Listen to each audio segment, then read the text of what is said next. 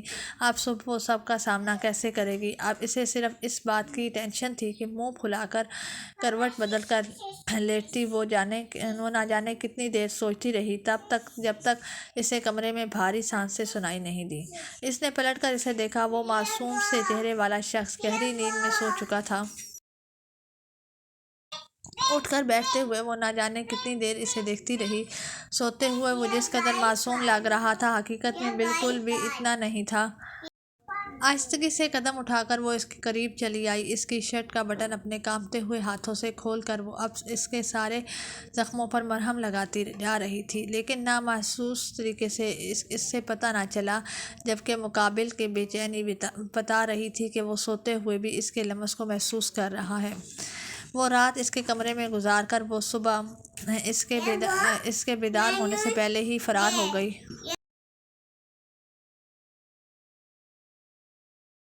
لیکن وہی ہوا جس کا اسے ڈر تھا۔ صبح ناشتے کی ٹیبل پر ہی شگفتہ بیگم نے ہنگامہ کھڑا کر دیا، جہاں آرا آپا، آپ اچھی طرح جانتی ہیں کہ گھر میری دوسری بچیاں بھی رہتی ہیں، ویسے آپ سے مجھے اس بے شرمی کی امید نہیں تھی۔ ان کے دونوں بیٹوں نے جو آگ ان کے ذہن میں لگائی تھی، وہ آگ اب وہ اسے پوری حویلی میں لگانا چاہتی تھی۔ وہ بھلا کیسے برداشت کر سکتی تھی کہ اس کے ہوتے ہوئے نور کو اس کا حق مل جائے، یا وہ سب کچھ پا لے جس کی وہ حقدار ہے؟ ہرگز نہیں، سو نہیں۔ انہوں نے وقار صاحب کے سامنے اچھا خاصا ہنگامہ کھڑا کر دیا۔ میری طبیعت ٹھیک نہیں تھی۔ وہ نور اور ازمیر کے پاس رک گئی۔ اب جانتی ہیں کہ ازمیر کے زخم ابھی بھی مکمل طور پر ٹھیک نہیں ہوئے، ابھی تو وہ ٹھیک طرح سے چل بھی نہیں سکتا۔ کانپتے ہوئے ہاتھوں سے سر جھکائے وہ بظاہر تو ناشتہ کر رہی تھی، لیکن خدا جانتا تھا کہ ایک لقمہ بھی اس کے حلق سے نہیں اتر رہا۔ میری بچیوں نے سب کچھ اپنی آنکھوں سے دیکھا ہے۔ وقار صاحب، ہانیہ اور عماریہ دونوں جب اس پھپھو زاد سمجھتے ہوئے دوا دینے کے لیے گئیں، اور وہ دونوں کمرے میں بے باک حرکتیں کر رہے تھے۔ یا اللہ، یہ دن دیکھنے کی ضرورت تھی۔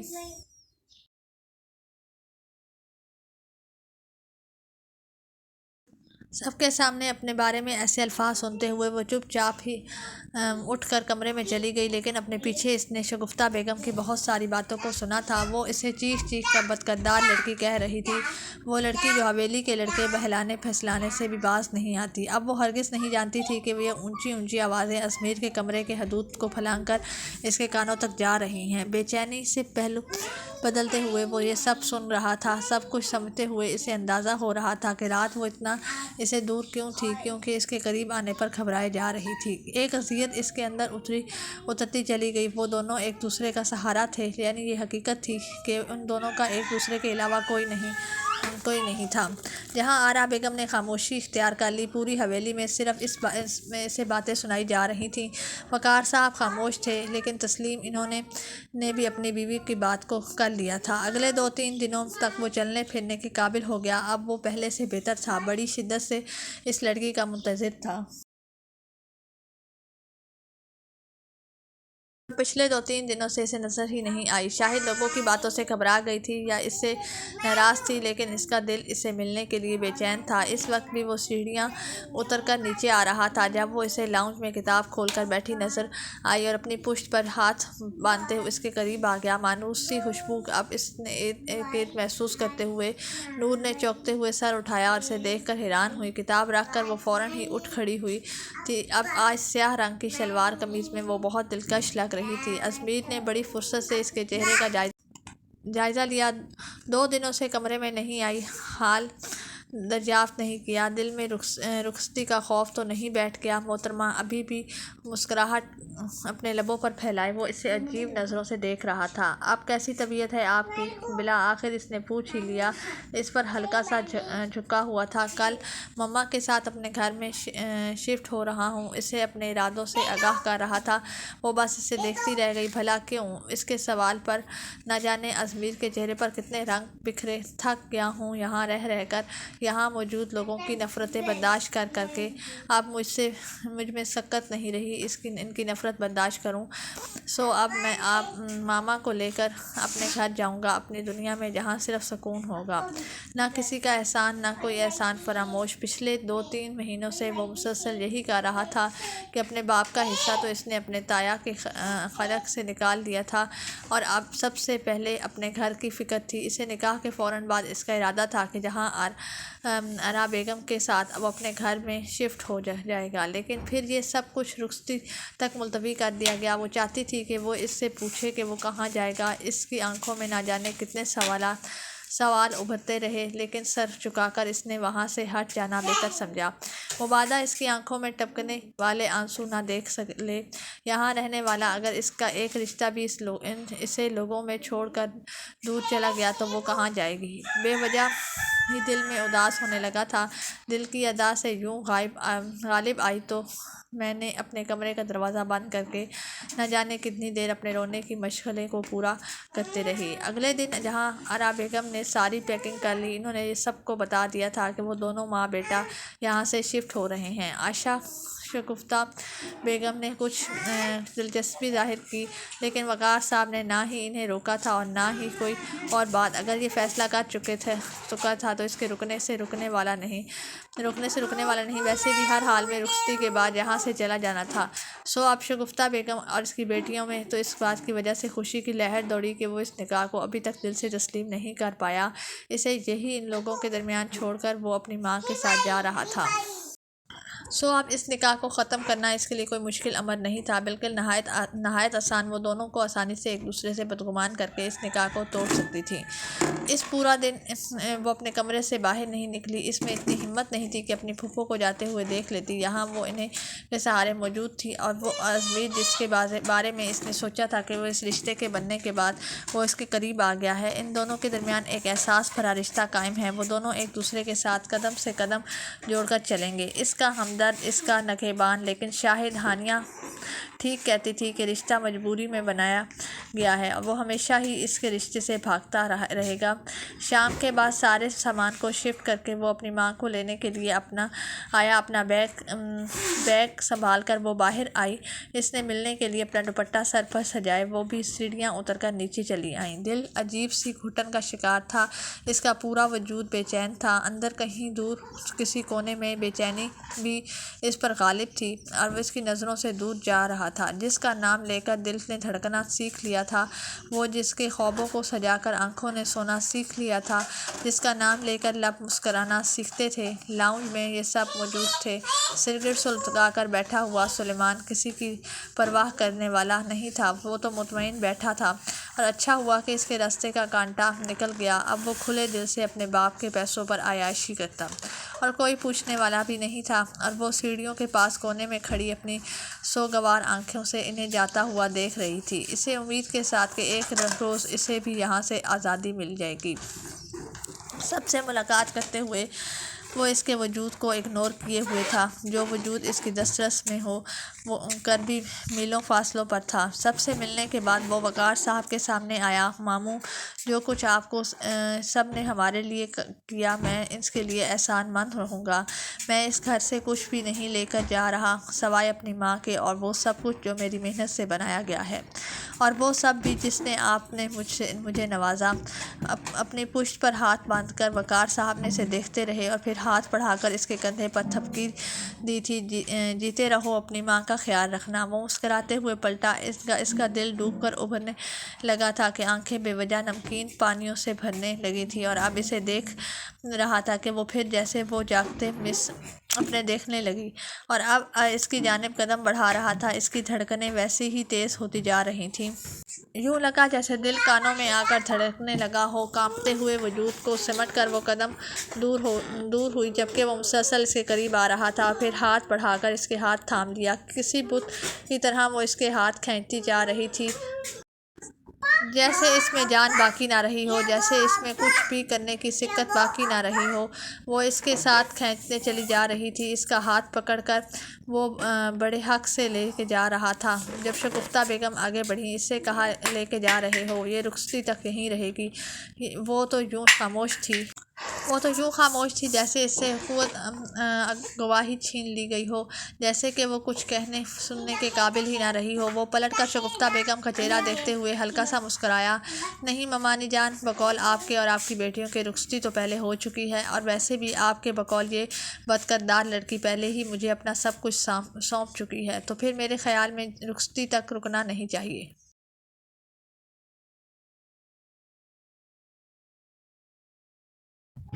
تو میں اس گھر میں اپنی امانت یعنی کہ اپنی بیوی کو اپنے ساتھ لے کر جا رہا ہوں، اور سب سے پہلے ہانیہ بھڑکتے ہوئے آگے بڑھی تھی، تو میں ایسا کیسا کر سکتے ہو بابا، ایسے تو آپ کی عزت خاک میں مل جائے گی۔ اور وقار صاحب خاموش کھڑے رہے۔ اسے تھام کر وہ اس کی جانب آیا تھا۔ یہاں آرا بیگم بس وقت سے اپنے بیٹے کو دیکھتی جا رہی تھی۔ آپ نے ہمیشہ خاموشی اختیار کی ہے ماموں، لیکن آج خاموش آپ کا حق نہیں بنتا۔ آپ کا بھائی آپ کے پاس ایک امانت چھوڑ کر گیا تھا، جس کی حفاظت آپ ٹھیک طرح سے نہیں کر پائے۔ وہ سر جھکا کر بس روئے جا رہی تھی۔ اب آپ وہ امانت مجھے سونپ چکے ہیں، تو اسے مکمل طور پر میرے حوالے کریں، تاکہ میں کسی بھی طرح سے کسی گمان میں نہ رہوں۔ میں اپنی بیوی کو اپنے ساتھ لے کر جاؤں گا۔ اس نے جس حق سے اسے بیوی کہا تھا، وہ بس نہ آنکھوں سے اسے حسین چہرے والے شخص کو دیکھتی رہ گئی، جس کا باطن اس کے چہرے سے زیادہ حسین تھا۔ وہ تو ہمیشہ سے یہ سمجھتی آئی تھی کہ اس کے سامنے یہ رشتہ کوئی حیثیت نہیں رکھتا، لیکن آج وہ ظاہر کر رہا تھا کہ وہ اپنے رشتوں کے لیے کس قدر پوزیسو ہے۔ یہ یہاں سے کچھ نہیں لے کر جائے گی، اس کا سب کچھ مجھ سے منسلک ہے، سو میں اس گھر سے صرف اسے لے کر جا رہا ہوں۔ اس نے بس وقار احمد سے اجازت طلب کی، کسی اور کے جلنے کی، کسی اور کے تڑپنے کی پرواہ کیے بغیر وہ اسے اپنے ساتھ لے کر آیا تھا، اپنی دنیا میں، جو دنیا اس نے صرف اپنوں کے لیے بنائی تھی، جہاں کسی حاسد کا، کسی مغرور یا کسی بھی زبان دراز انسان کا عمل دخل نہیں تھا۔ یہ اس کی دنیا تھی، جہاں آ کر وہ بس شکر گزاری سے اس شخص کو دیکھتی رہی جو مقدر نے اس کے حوالے کیا تھا۔ اس کی ساری دعاؤں کا صلہ تھا، جسے پاتے ہوئے اس نے یہ اندازہ نہیں لگایا تھا کہ وہ اس کی زندگی یوں بدل دے گا۔ اجمیر شاہ اس کا ہاتھ تھام کر اسے اپنی دنیا میں لے کر آیا تھا۔ یہ کوئی چھوٹی بات نہیں تھی، بہت بڑی بات تھی، خاص طور پر ان دلوں کے لیے جو محبت کے لیے بنائے گئے تھے، خاص طور پر وہ دل جو قابل محبت ہیں۔ ٹھنڈی ہوا نے پوری فضا کو اپنی لپیٹ میں لے لیا تھا۔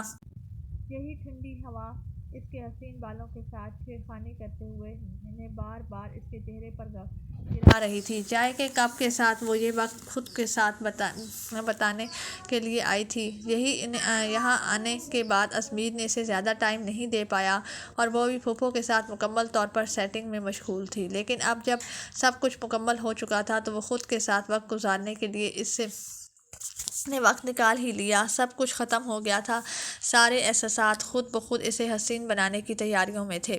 یہاں وہ پورے ٹھاٹھ سے رہا کرتی، یہ اس کا گھر تھا، اس کے شوہر کا گھر جو اس کا محافظ تھا، اس کا نگہبان۔ اچانک وہ اس کے پہلو میں آ کر کھڑا ہوا۔ اس کی خوشبو پہلے ہی اسے آگاہ کر چکی تھی کہ وہ اس کے قریب آ رہا ہے۔ یہاں وقت گزارنے سے بہتر تھا کہ تھوڑا سا وقت اپنے شوہر نامدار کے ساتھ گزار لے۔ اب آپ اس کے ہاتھ سے چائے کا کپ لیتے ہوئے اپنے لبوں سے لگا چکا تھا۔ وہ پہلے حیران ہو کر اسے دیکھتی رہی، اور پھر آہستگی سے مسکرا دی۔ آپ مصروف تھے تو میں نے آپ کو ڈسٹرب کرنا مناسب نہیں سمجھا۔ ہمیشہ کی طرح ملائم لہجہ، وہی لہجہ جس سے بات کرتے ہوئے وہ مقابل کو اپنے دل میں اترتی ہوئی محسوس ہوئی۔ حالانکہ میں نے سنا ہے کہ بیویاں بہت ڈسٹرب کرتی ہیں، بہت مغز ماری کرنے کے لیے میں تو تیار تھا، لیکن اچھا ہے تمہیں اتنی بات چیت کا شوق نہیں ہے۔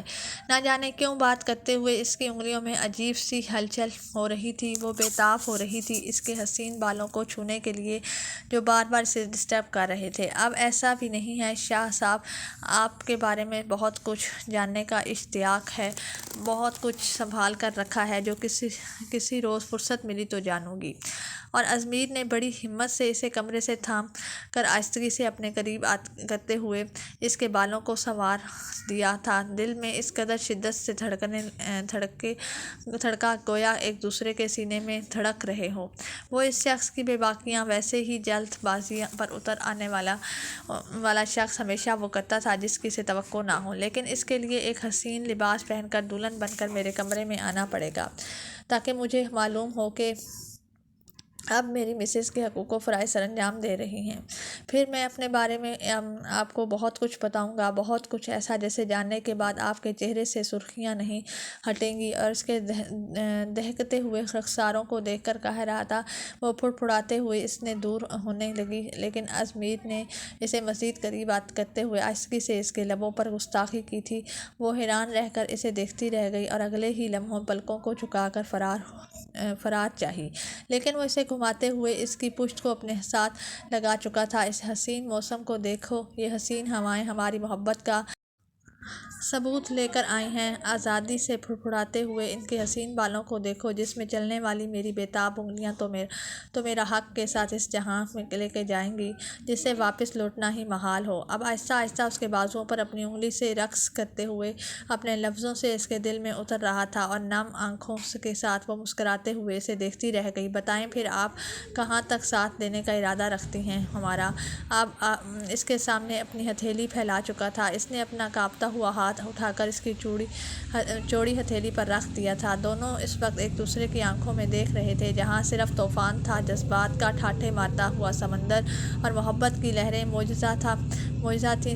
جب تک یہ جھریوں زدہ ہاتھ بے جان ہو کر ان کے ہاتھوں سے نہ پھسل جائیں، جب تک کہ میری سانسیں میرا ساتھ نہ چھوڑ دیں، جب تک کہ یہ دل دھڑکنا نہ چھوڑ دے، اگر انسان واقعی مرنے کے بعد 7 منٹ تک زندہ رہتا ہے تو میرے وہ 7 منٹ بھی آپ کے نام ہوئے شاہ صاحب۔ اتنے حسین اقرار کے بعد اپنے دامن کو چھڑا کر وہ وہاں سے بھاگتی چلی گئی تھی، لیکن اس شخص کی یوں سرشار کر دیا تھا جیسے اس کائنات کی ہر چیز مل چکی ہو، جیسے اس کے ارد گرد رقص کرنے والی ہوائیں اسے مبارکباد کا نذرانہ پیش کر رہی ہوں۔ انہیں اپنے وجود کے ساتھ لپٹائے وہ مسکرا کر رہ گئی۔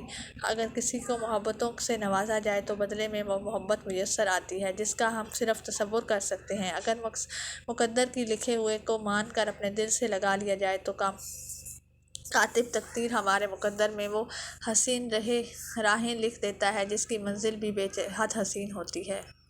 اس روز وہ اس کے پہلو میں آ کر سجی تو نہ جانے کتنی نظریں رشک زدہ رہ گئیں۔ اب شگفتہ بیگم بھی کچھ زیادہ ہی اس پر صدقے واری جا رہی تھی۔ ان سب لوگوں کا خود پر مہربان ہونا وہ سمجھ سکتی تھی۔ ان سب کی وجہ ازمیر تھا۔ وہ اپنے گھر کی ہو چکی تھی، اب اس کی محتاج نہیں رہی۔ اس لیے جب وہی لوگ چاپلوسیوں پر اتر آئے تھے جو کل اس کے سب سے بڑے دشمن تھے، ہانیہ تو اب بھی اسے زہریلی نظروں سے دیکھتے ہوئے پلٹ گئی، لیکن اب کسی کے ہونے نہ ہونے سے کوئی فرق نہیں پڑتا تھا۔ اس کے پہلو میں بیٹھا ہوا شخص اسے پا لینے کے بعد شکر گزار تھا رب کا، اور اپنی ہلکی پھلکی جسارتوں سے اسے بے تاب کیے ہوئے تھا۔ اس کے بستر پر بیٹھ کر اپنے عروسی لباس کو پھیلائے اور وہ اب دھڑکتے ہوئے دل کو سنبھالے بیٹھی آج دلہن بن کر اس پر جو روپ آیا تھا، وہ شخص تو اسے دیکھ کر پاگل ہو جانے والا تھا۔ کافی دیر سے وہ اس کا انتظار کر رہی تھی جس کی سلطنت میں وہ ملکہ کی حیثیت سے موجود تھی۔ جب کافی دیر کے بعد دروازہ کھلا تو اندر داخل ہوا تو اس نے بے ساختہ اپنی پلکوں کو جھکا لیا۔ دل آنے والے لمحات کا سوچ کر ہی بے تاب ہو رہا تھا۔ ہتھیلیاں پسینے سے بھیگی ہوئی تھیں۔ وہ قدم چلتا ہوا اس کے قریب آ رہا تھا، اسی طرح اس کے لیے سانسیں لینا دوبھر رہا تھا۔ اس کے حسین چہرے کو دیکھتے ہوئے ازمیر نے اس کے سامنے بیٹھ گیا اور اس کی نظریں ابھی بھی نور کے پرنور چہرے کا طواف کر رہی تھیں۔ آہستگی سے اپنے دونوں ہاتھوں کو بڑھا کر اس کے چہرے کو اپنے ہاتھوں کے پیالے میں تھام کر اس کے ماتھے پر اپنے سلگتے ہوئے لب رکھ کر اسے بے چین کر گیا۔ ایک متعبر احساس اس کے وجود میں سرایت کرتا چلا گیا۔ اپنی آنکھوں کو بند کر کے اس نے یہ محفوظ لمس محسوس کیا تھا۔ تم جانتی ہو، میں نے کبھی نہیں سوچا تھا کہ میں تم سے محبت کرنے لگوں گا۔ میں سوچ بھی نہیں سکتا تھا میری محرومیوں کا صلہ اس قدر خوبصورت ہوگا۔ وہ لوگ جنہوں نے مجھ سے بہت بہت کچھ چھینا، میرا اعتماد، میرا بچپن، ان لوگوں نے مجھے تم سے نواز دیا۔ گویا انہیں اس کی ساری غلطیوں کی معافی مل گئی۔ وہ اسے کھینچتے ہوئے اپنے اوپر گرا چکا تھا، پاگل کر دینے کے لیے کیا کچھ موجود نہیں تھا۔ چوڑیوں کی کھنگ، خوشبوؤں اور رنگوں میں لپٹا ہوا وجود، نرمی سے اس کی سراہی دار گردن کو بھاری نیکلس کی قید سے آزاد کرواتے ہوئے وہ اس کی گردن پر لب رکھ کر اسے مکمل سرخ کر گیا۔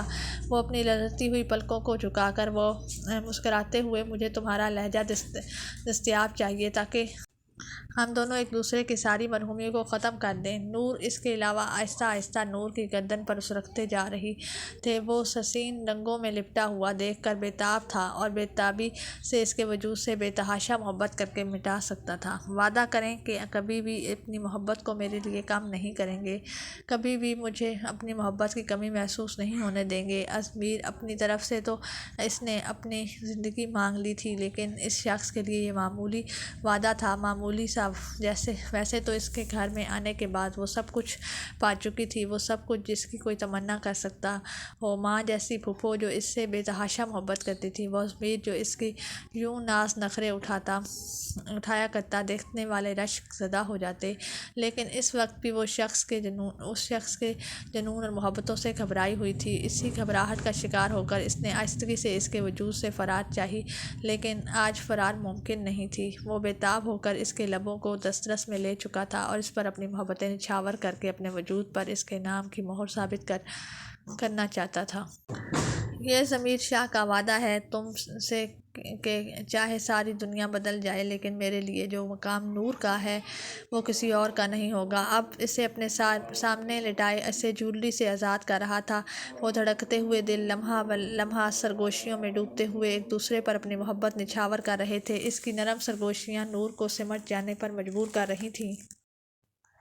اس شیطان کی لو پر اپنے لبوں کو حرکت دے کر وہ اس کے وجود میں کپی دوڑا رہا تھا، اس کے حسین بالوں سے کھیل کر اس کی خوشبو سے سراب ہو رہا تھا، اس کے لبوں پہ جھک کر اپنی پیاس مٹا رہا تھا اور ان کے لمحات کو جیتے ہوئے اپنا آپ اس شخص کے سپرد کر چکی تھی جس نے اس کے حصے میں نہ جانے کتنی عنایتوں کو لکھ دیا۔ رات آہستہ آہستہ سرک رہی تھی، ان کی سرگوشیاں ایک دوسرے کے دلوں کو دھڑکا رہی تھی۔